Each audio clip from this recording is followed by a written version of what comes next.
भूपेंद्र गिरि जी महाराज त्रिशूल धारी, और ये कुंभ में तो त्रिशूल ही गरजेगा, चाहे वो अधर्मियों पे गरजे और चाहे वो सनातन विरोधियों पे गरजे। तो त्रिशूल है और वही त्रिवेणी है। तो महाकुंभ को लेकर आप क्या यहां मुंबई की धरती से संदेश देंगे? तुम्हारी गर्जना से ज्यादा मेरी खामोशी का शोर है। तुम्हारी गर्जना से ज्यादा मेरी खामोशी का शोर है। वंदे देव उमापतिम सुरगुरुम वंदे जगत कारणम वंदे पन्नागभूषणम मृगधरम वंदे पशुनाम पतिम वंदे सूरय शशांक वह्नि नयनम वंदे मुकंदः प्रियम वंदे भक्त जनाश्रयम च वरदम वंदे शिवम शंकरम वंदे शिवम शंकरम। भगवान भोलेनाथ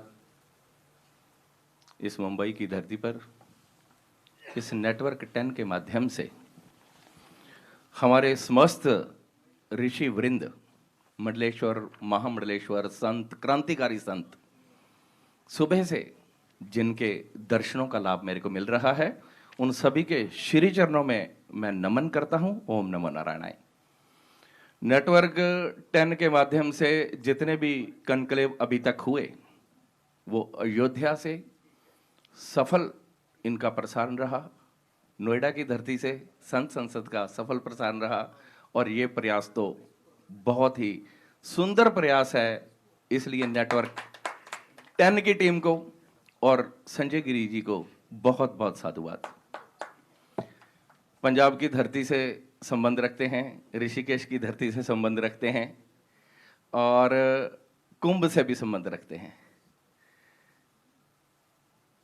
बड़ा सुंदर पंचम पातशाह गुरु अर्जन देव जी लिखते हैं, सुन साखी मन जप प्यार अजामल उदर्यो कहे एक बार वाल्मीक हुआ साधु संग ध्रुव को मिलया हरि निशंग तेरे संतों जाको चरण रेन ले मस्तक लावो कर कृपा देन।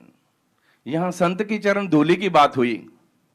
हमारे गौरीशंकर जी महाराज, हमारे अवधेश दास जी महाराज, हमारे ब्रह्माचार्य जी महाराज, हमारे भैयो जी महाराज, इन सभी संतों ने, क्रांतिकारी संतों ने चरण रज का सुंदर भाव बताया, और वही सुंदर भाव गुरु ग्रंथ साहब में भी अंकित है। सभी भक्तों का, पूरी भागवत का, पूरी रामचरितमानस का, पूरी गीता का संदेश उसमें जो है वो निहित है। भाषा का भेद है, गुरमुखी जानने वाले जानते हैं कि उसमें पूरी की पूरी भागवत और रामचरितमानस के ही गुणगान है, प्रभु का ही गुणगान है। और बात है महाकुंभ की, और इस समय समुद्र तट पर बैठे हैं, समुद्र मंथन से अमृत निकला है। हमारे जीवन का सार जल है। जल के बिना हम अपने जीवन की कल्पना भी नहीं कर सकते। अभी ज्ञान और विज्ञान की बात हो रही थी, तो WHO का सिद्धांत यह कहता है कि hydrogen plus oxygen equal to water, और उसी सिद्धांत पर यह कुंभ है। बिना कुंभ के जल नहीं ठहर सकता और बिना जल के कुंभ नहीं हो सकता। फिर एक उदाहरण गुरमुखी से दूंगा कि कुंभे बदा जल रहे जल बिन कुंभ ना होए। बिना जल के कुंभ नहीं और कुंभ के बिना जल नहीं है। और ज्ञान का बदा मन रहे गुरु बिन ज्ञान ना होए।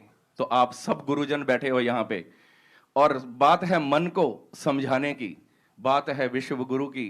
तो विश्व गुरु थे, हैं और रहेंगे, क्योंकि ज्ञान आज भी सिर्फ सनातन के पास है। ज्ञान आज भी सिर्फ भारत भूमि पर है। ये भूमि संत ज्ञानेश्वर, संत तुकाराम, भगत नामदेव, शिवाजी महाराज की धरती है। इस धरती पर ज्ञान भी है, शौर्य भी है, हर प्रकार की गाथा है। और एक बात जरूर कहूंगा संजय गिरि जी और समस्त संतों के श्री चरणों में निवेदन करूंगा कि सुबह से कुंभ पर चर्चा हो रही है। कुंभ भव्य है, कुंभ दिव्य है, कुंभ हरित है, कुंभ एकता का संदेश दे रहा है। हर प्रांत से साधु आए हैं, पूरे विश्व से साधु आए हैं, हर भाषा को बोलने वाले महात्मा आए हैं। हर प्रकार की वहां पर जो संगत आ रही है, जो पब्लिक आ रही है, वो हर प्रांत से है। वो कितना बड़ा सबे सांझी वाल सदाइन कोई न दिसे बाहरा जियो। कोई बार है नहीं, मानुष की जात सबे एके पहचान वो। कोई भयो मुंडिया सन्यासी, कोई योगी भयो। कोई योगी है, कोई सन्यासी है, कोई जटाजूट है, कोई बिल्कुल त्रिपुंड किसी प्रकार का लगा रहा है, लेकिन निशान एक है। ईश्वर तो एक है और एक पिता एकस के हम बालक, हम सारे तो उसी के बालक हैं। बात कुंभ की चल रही है। कुंभ दिव्य है, भव्य है, क्योंकि उस कुंभ की कमांड एक सन्यासी के हाथ में है। किसी ने पूछा था कि सन्यासियों को राजनीति में आना चाहिए कि नहीं आना चाहिए, तो हमारा उत्तर उस समय यह था कि एक सन्यासी हमारे राजनीति में आए तो उत्तर प्रदेश से उन्होंने उत्तम प्रदेश कर दिया। उस प्रदेश की दिशा को बदल दिया और दशा को बदल दिया। कहते हैं कि नजरें बदली तो नजारा बदल गया, नजरें बदली तो नजारा बदल गया, कश्ती का रुख बदला तो किनारा बदल गया। तो आप देखिए वो किश्ती की पतवार, इस कुंभ की पतवार हमारे यशस्वी प्रदेश के मुखिया योगी आदित्यनाथ जी के हाथ में है। आज भैयू जी महाराज बता रहे थे कि हमारे यशस्वी मुख्यमंत्री योगी आदित्यनाथ जी हर अखाड़े में गए, हर साधु का उन्होंने सम्मान किया, कोई प्रोटोकॉल नहीं चल रहा। और जब कुंभ की ये जो स्नान आएगा 14 तारीख का, तो 13, 14, 15 तक कोई प्रोटोकॉल नहीं रहता। शिवजी बाप जी कह रहे थे कि जो लोग गठड़ियां बांध के सिर पर आते हैं उनकी आस्था का दर्शन कीजिए, उस आस्था से हमें कुंभ की प्रतिष्ठा का पता चलेगा। और जब बात आती है इंसानियत की, तो इंसान हर प्रकार का है। यहाँ पे निवेदन ये करना चाहूंगा कि आज हम विधर्मियों की बात कर रहे हैं, आज आक्रांताओं की बात कर रहे हैं।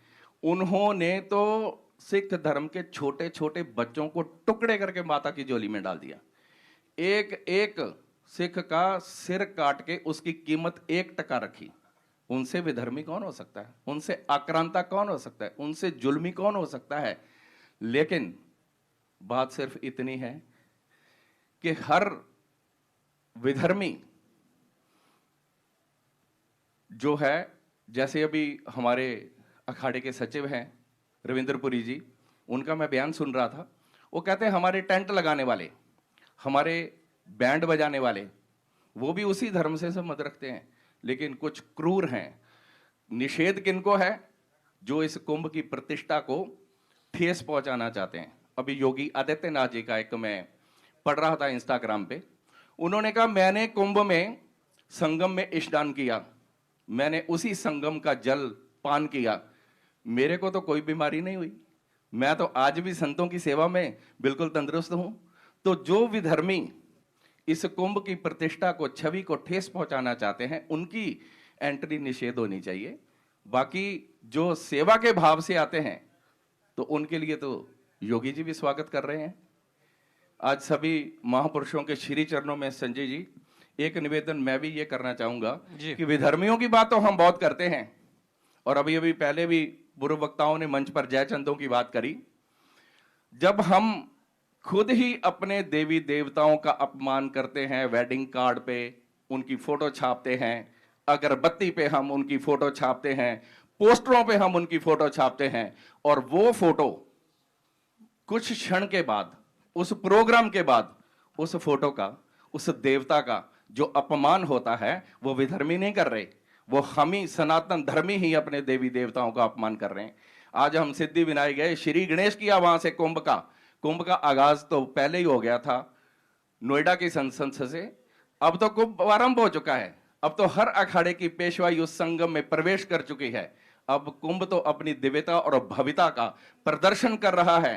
लेकिन ये निवेदन जरूर है कि हम सनातन धर्मावलंबी जब तक अपने सनातन का, अपनी संस्कृति का, अपने देवी देवताओं का सम्मान नहीं बढ़ाएंगे, नहीं बढ़ा सकते तो कोई बात नहीं, लेकिन सम्मान घटाने का अधिकार किसी भी सनातन धर्मी को नहीं है।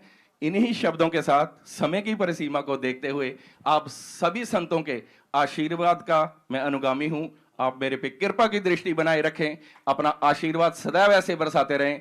एक बार फिर नेटवर्क 10 को बहुत बहुत साधुवाद। बहुत बहुत धन्यवाद, बहुत बहुत धन्यवाद।